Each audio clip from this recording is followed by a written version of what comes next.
Hello दोस्तों, स्वागत है आप सभी का मेरे इस यूट्यूब चैनल में। दोस्तों, आजकल मैं देखता हूँ काफ़ी लोग जिन्हें धर्म की समझ नहीं है, जिन्हें सत्य का कोई पता नहीं है, जो या तो खोजी हैं या अधार्मिक लोग हैं। वो लोग बड़ा बुद्ध पुरुषों पर प्रश्न उठाते हैं, उनकी सत्य के बोध पर प्रश्न उठाते हैं। वो कहते हैं कि उनके भीतर की जो बोध है, जो उनकी समझ है, वो बिल्कुल काल्पनिक है, क्योंकि ऐसा कुछ होता नहीं है। सब मन की कल्पना है। कोई मन से अपने कुछ गढ़ लिया और उसने वैसा कह दिया। उनके जो चेहरे का आत्मविश्वास है, जो उनकी सहजता है, वो भी सब झूठ है। कोई भी अपना मन में भ्रम पाल के हम वैसा कर सकते हैं, ऐसे ऐसे तर्क दिए जाते हैं और उनकी बातों को काटा जाता है कि ऐसी कोई भीतर स्थिति नहीं होती, ऐसा कोई सत्य नहीं होता, ऐसा कोई बोध नहीं होता। और इस कारण काफ़ी लोग इससे भ्रमित होते हैं। जो उनका खोज का दिशा होता है, जो सत्य को जानना चाहते हैं, समझना चाहते हैं, वो उनकी बातें सुन करके उस ओर बढ़ना छोड़ देते हैं, स्वयं को जानना छोड़ देते हैं। सत्य क्या है इसे समझना छोड़ देते हैं। ईश्वर क्या है, आत्मा क्या है, ये जो प्रश्न है, इन सबको छोड़ करके सीधे नास्तिकता की घोषणा कर देते हैं कि ऐसा कुछ होता नहीं है। जबकि उन्होंने न जाना न समझा, सिर्फ एक सिद्धांत पकड़ करके ऐसा कह दिया। जो लोग ऐसा कहते हैं उनका कहना है कि हम भी तो इंसान हैं। जब किसी एक व्यक्ति के साथ वो हो सकता है तो हमारे साथ क्यों नहीं, हमारे में उनमें क्या अंतर है। दोस्तों, किसी इंसान में कोई अंतर नहीं है, बस अंतर है तो उसकी चेतना की स्थिति का, उसकी समझ का। जो लोग ऐसा कहते हैं, जो काफ़ी पढ़े लिखे शिक्षित तार्किक व्यक्ति हैं, जो धर्म की अंधविश्वास की इतनी समझ रखते हैं, आखिर उनमें और आम लोगों में तो अंतर है ही। आखिर वो कैसे रखते हैं। इसी देश में, इसी समाज में काफ़ी लोग, कम से कम 80% लोग ऐसे होंगे, 90% जो वहाँ तक भी समझ नहीं रखते होंगे जहाँ तक वो लोग समझ रखते हैं। होना तो ये चाहिए कि सब लोग इंसान हैं तो सबको उतनी समझ आनी चाहिए, लेकिन ऐसा नहीं है। ऐसा क्यों नहीं है? क्योंकि इन्होंने कोशिश किया समझने को, जानने को, तब कुछ आज वहाँ तक जानते हैं। अब मान लीजिए कि एक पढ़ा लिखा व्यक्ति है और एक अनपढ़ व्यक्ति है। क्या पढ़े लिखे व्यक्ति जितना अनपढ़ व्यक्ति जानेगा, समझेगा? 1-8% को छोड़ दिया जाए तो बिल्कुल नहीं समझेगा। ऐसा क्यों हुआ? शिक्षा के कारण, ज्ञान के कारण, देश दुनिया को जानने के कारण। लेकिन अनपढ़ व्यक्ति के लिए काला अक्षर भैंस बराबर होता है। तो वो कैसे वो चीज़ें जान सकेगा जो एक शिक्षित व्यक्ति जानता है? जिसके पास ज्ञान है, जिसके पास बुद्धि है, जिसके पास दुनिया भर की तमाम जानकारी है, कैसे जानेगा? नहीं जान सकता। उसी प्रकार यहाँ भी देखना पड़ता है। जो उस योग्य है, जिसकी वहाँ चेतना है, जो समझने की कोशिश कर रहा है, वही तो जानेगा।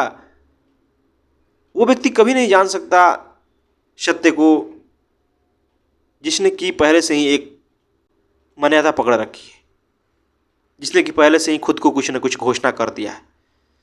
चाहे धार्मिक, चाहे अधार्मिक, चाहे आस्तिक, चाहे नास्तिक, कुछ भी अगर उसने घोषणा कर दिया, वो किसी भी विचार को देखेगा, किसी भी बात को सुनेगा, किसी के जीवन को देखेगा तो अपना पूर्व धारणा वहाँ ला देगा।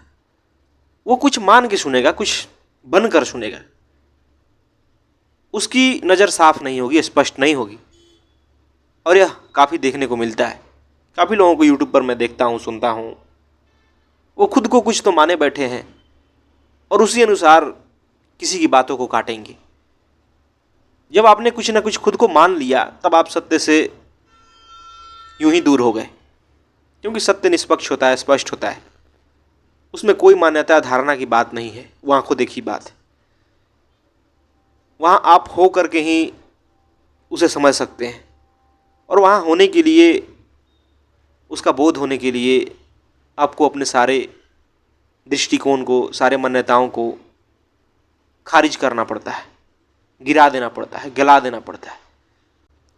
दोस्तों, जिस प्रकार जो आँख से देखने वाली वस्तु है उसे कानों से नहीं देखा जा सकता, जिसका स्वाद हम जीभ से ले सकते हैं उसे हम नाक से स्वाद नहीं ले सकते। उसी प्रकार जो सत्य है, जिसका इंसान को बोध होता है, जो बुद्ध पुरुष हुए जिन्होंने सत्य को जाना, और काफ़ी लोग हुए समाज में, अभी भी हैं, तो ऐसे नहीं हो जाता। वहाँ भी एक चेतना की स्थिति होती है जब ये बातें समझ आती है। हम चाहें कि बुद्धि से तर्क से समझ जाएं तो ऐसा नहीं हो सकता। बुद्धि से तर्क से समाज को समझना होता है, स्वयं को समझना होता है, सत्य को नहीं। सत्य के लिए तो आपके भीतर ही वैसा स्थिति होगा जब वो प्रस्फुटित होगा। हमें तो बस अपने खेत को तैयार करना है बीज बोने के लिए। जिस दिन हमारे भीतर का वो खेत तैयार होगा, अपने आप वो घटना घटती है, समझ आता है कि सत्य है क्या। और जहाँ तक मैंने समझा, जहाँ तक मैंने देखा, जो मेरे जीवन में परिवर्तन हुआ, तो अब साफ साफ दिखाई देता है कि जो बुद्ध पुरुष कहते हैं वो बिल्कुल झूठ नहीं कहते। लेकिन एक स्थिति मेरी भी ऐसी थी जब मुझे ऐसा लगता था कि ये सारे बातें कोरी बकवास है, इसमें कोई सत्य नाम की चीज़ है नहीं।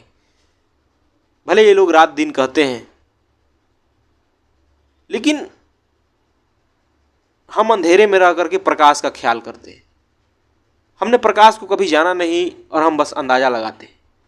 लेकिन जिन्होंने देखा है उनके लिए तो भाई सच बात है। अब जो प्रकाश में हैं उनकी वो सत्यता है। वो आपको बताना भी चाहें तो कैसे बता दें? उसे बताने का कोई माध्यम नहीं है, बस आपको इशारा कर सकते हैं। अब आप हैं कि आपको अगर वहाँ तक बोध नहीं होता है, आप मान लीजिए कि अंतिम सीढ़ी पर हैं, अंतिम पायदान पे हैं, लेकिन छत पे तो नहीं पहुँचे। छत पे पहुँचना और अंतिम पायदान पे होना, दोनों में बहुत फर्क होता है। लेकिन जो छत पे पहुँचे, जो वहाँ तक पहुँचे, अगर उन्हें बोध है, वो उसकी बात कहते हैं, तो इसमें क्या बुराई है? या आपकी कमी है जो आप वहाँ तक अभी नहीं पहुँच पाए। लेकिन नहीं पहुँच पाना ये घोषणा नहीं कर देना है कि वैसी कोई स्थिति ही नहीं, वैसी कोई बात ही नहीं, वैसा कुछ होता ही नहीं। इससे आप अपने साथ धोखा तो करते ही हैं, लाखों लोगों को सत्य से दूर भी करते हैं।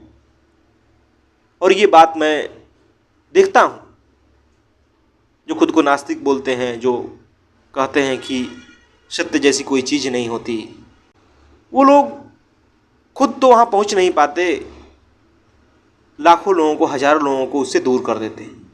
जबकि होना यह चाहिए था कि ईमानदारी से स्वीकार कर लिया जाए कि भाई मैंने कोशिश की, मैं समझने की, लेकिन अभी तक मुझे वैसा बोध हुआ नहीं, मैंने उस प्रकाश को देखा नहीं, न मैं वहाँ पहुँच पाया। तुम भी कोशिश करो, क्या पता तुम पहुँच पाओ। क्योंकि दोस्तों, जो बोध है, जो सत्य है, वो बिल्कुल निजी बात है। इसके जितना निजी कुछ भी नहीं है। मैं चाह के भी आपको वो नहीं दे सकता जो मेरी समझ है, जो मैं भीतर से महसूस करता हूँ, जो मेरी अनुभूति होती है, मैं आपको दे नहीं सकता। मैं सिर्फ शब्द दे सकता हूँ आपको, शब्दों से इशारा कर सकता हूँ। लेकिन आज मैं ये बात समझता हूँ कि जिन्होंने, जो बुद्ध पुरुष कहलाए, जो लोगों को सत्य की ओर इशारा किया, जिन्होंने काफ़ी कुछ बोला, वो झूठ नहीं बोले। वो वहाँ होकर बोले और उस स्थिति की ही आनंद की बात की, उसके गुण गाए, क्योंकि वो है वैसा, वो है इतना सुंदर, वो है इतना विराट, वो है इतना आनंदित। क्यों झूठ बोलना? तो इसलिए कभी कभी ऐसी बात नहीं कहनी चाहिए कि भाई ऐसा कुछ होता नहीं है। ये बिल्कुल निजी बात है, किसी के साथ घट भी जाए तो आपको बता नहीं सकता, क्योंकि बताने का कोई माध्यम नहीं है। सारे माध्यम उसके आगे छोटे पड़ जाते हैं, सारे निचले दर्जे के माध्यम हो जाते हैं। उसको जानने के लिए तो वहाँ होना पड़ेगा, बिना वहाँ होए कोई उसे जान नहीं पाया है। और जो जानता है वो बिल्कुल अकेला पड़ जाता है। मैं खुद देखता हूँ कि जो चीज़ें उस चीज़ सत्य को समझने के बाद समझ आती है, वही बातें जब मैं पहले सुनता था, पढ़ता था, तो एक बस उसके बारे में कल्पना कर पाता था। लेकिन जब वो भीतर घटना घटी, जब मेरा मैं साफ साफ दिखा कि कैसे बना है, उस दिन के बाद वही बातें पढ़ने का कुछ और ही मतलब हो गया, सुनने का कुछ और ही मतलब हो गया।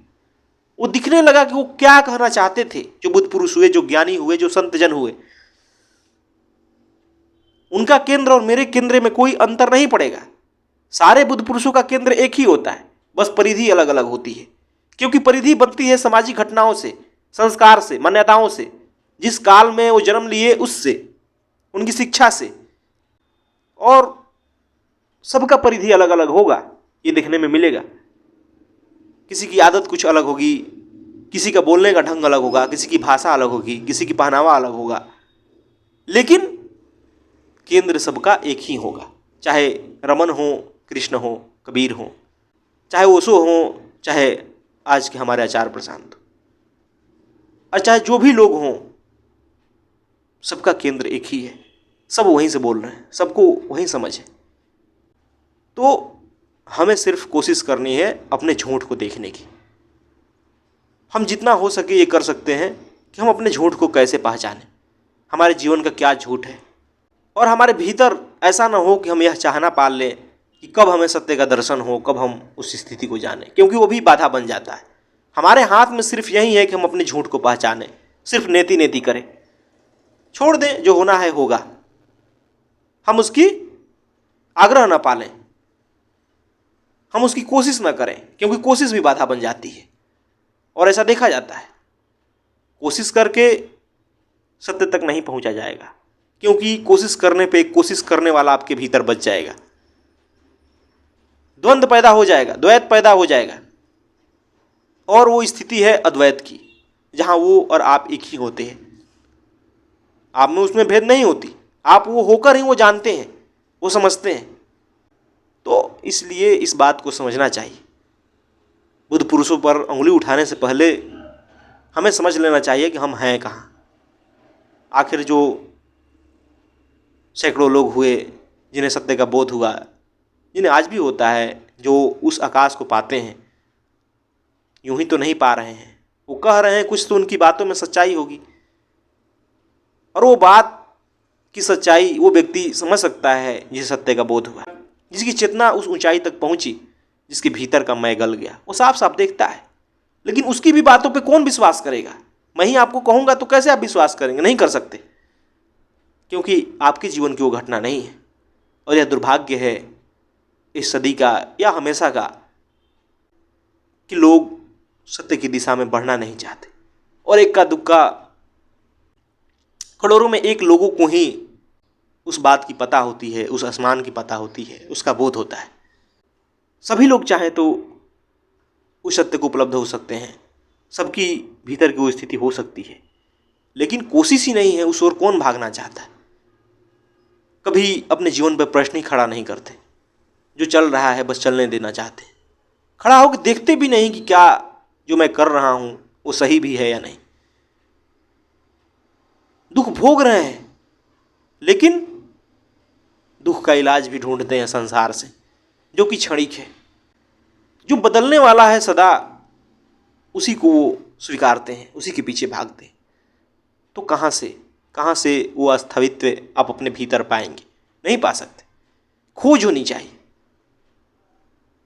स्वयं का ही खोज होना चाहिए कि मैं क्या हूं। वो देखने की दृष्टि होनी चाहिए आपके पास। और जो देखते हैं, जो कोशिश करते हैं, वो भी पहुंचेंगे, लेकिन थोड़ा संयम बरतना पड़ेगा। अकुताने से, जल्दबाजी से काम नहीं बनता। वहाँ तो स्वयं को ही छोड़ देना पड़ता है।